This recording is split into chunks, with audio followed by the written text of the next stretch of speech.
Khel பிளாடர்ல stone இருக்கு, multiple stones இருக்கு, Khel பிளாடர்ல polyp இருக்கு. இதுக்காகலாம் உங்க கேல் பிளாடரை ரிமூவ் பண்ண சொல்லியிருந்தாங்கன்னா இந்த வீடியோவை தவறாம பாருங்க. லாஸ்ட் வீக் நான் 2 பேஷண்ட்டை கேல் பிளாடர் ஸ்டோனோட பார்த்தேன்.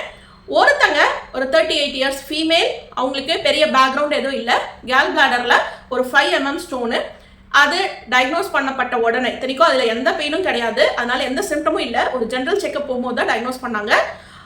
அது டயக்னோஸ் பண்ணப்பட்ட உடனே நீங்க சர்ஜரி பண்ணியே ஆகணும், இல்லைன்னா இது ரொம்ப பெரிய பிரச்சனையா மாறும், உங்களுக்கு அது போய் அடைச்சுக்கும், அது காமாலையா மாறும், இது ரொம்ப கிரிட்டிக்கலான சுச்சுவேஷன் வந்தீங்கன்னா நாங்கள் ஹெல்ப் பண்ண முடியாது, கேல் பிளாடர்னால பெரிய உபயோகம் உடம்புக்கு எதுவும் இல்லை, இமீடியட்டா அதை சர்ஜரி பண்ணி ரிமூவ் பண்ணிக்கிட்டீங்கன்னா நல்லது அப்படின்னு டாக்டர் சஜஸ்ட் பண்ணியிருந்தாங்க. அது அடுத்த 2 நாள்ல இன்னொரு பேஷண்ட் வந்தாரு.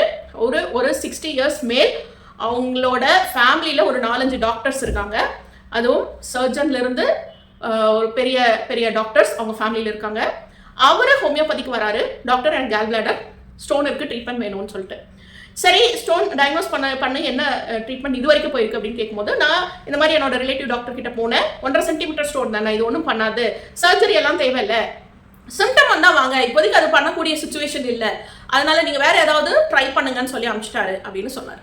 ஸோ 5 mm ஸ்டோனுக்கு சர்ஜரி பண்ணியே ஆகணும், 1.5 சென்டிமீட்டர் ஸ்டோனுக்கு ஒன்றும் பிரச்சனை இல்லை, சிம்டம் வந்தா வாங்க. ஸோ இங்கே ரெண்டுக்கு உள்ள வித்தியாசம் என்னன்னா, அவங்களுக்கு மெடிக்கல் பேக்ரவுண்ட் இல்லை, சர்ஜரி பண்ணியே ஆகணும்னு சொல்லப்பட்டவங்களுக்கு மெடிக்கல் பேக்ரவுண்ட் கிடையாது, சர்ஜரி தேவையில்லைன்னு சொன்னவருக்கு ஃபேமிலியே எல்லாரும் மெடிக்கல் பேக்ரவுண்ட்ல இருக்கிறவங்க.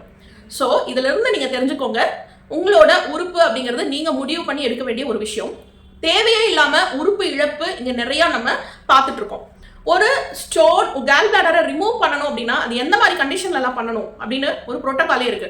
அதுபடி ஸ்டோன் 3 சென்டிமீட்டருக்கு மேல இருக்கணும், ஸ்டோனால கடுமையான வலியோ வாமிட்டிங்கோ ஜாண்டிஸோ ஏற்பட்டிருக்கணும், ஸ்டோன் அப்ஸ்ட்ரக்ஷன் ஸ்டேஜில் இருக்கணும்.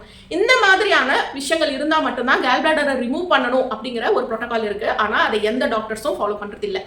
சிம்டமே இல்லாம இருக்கிற கேல் பிளாடர் ஸ்டோன்ஸ்க்காக ஒரு கேல் பிளாடரவே இழக்கிறது அப்படிங்கிறது ஒரு தேவையில்லாத ஒரு விஷயம். கேல் பிளாடர் சர்ஜரிக்கு அப்புறம் அவங்க லைஃப் லாங் அதனால பாதிக்கப்படக்கூடியவங்களா இருப்பாங்க. அவங்களுக்கு அசிடிட்டி வரும், ஃபேட்டி ஃபுட்ஸ் எடுக்க முடியாது, அவங்களுக்கு வயிறு உப்பல், எது சாப்பிட்டாலும் ஜீரணம் பண்ணிக்க முடியாத மாதிரி ஒரு சுச்சுவேஷன், இதெல்லாம் கேல் பிளாடர் சர்ஜரிக்கு அப்புறம் ஏற்படும். லைஃப் லாங்கா அவங்க அதனால பாதிக்கப்படக்கூடியவங்களா இருப்பாங்க. சிம்டமே இல்லாத ஒரு பிரச்சனைக்காக இவ்வளவு ஒரு சைடு எஃபெக்ட் எதிர்கொள்ளணும்னு அவசியம் இல்லை. ஸோ கேல் பிளாடர்ல ஸ்டோன் இருக்கு அப்படின்னா ஹோமியோ மெடிசன்ல பெயின்லெஸ்ஸா கம்ப்ளீட்டா கியூர் பண்ணிக்க முடியும். ஹோமியோ மெடிசன் 1.5 சென்டிமீட்டர் ஸ்டோனா இருந்தாலும் கேல் பிளாடருக்குள்ளேயே அதை பிரேக் பண்ணி உங்க இன்டெஸ்டைன் வழியா மோஷன் வழியா வெளியே கொண்டு வந்துடும்.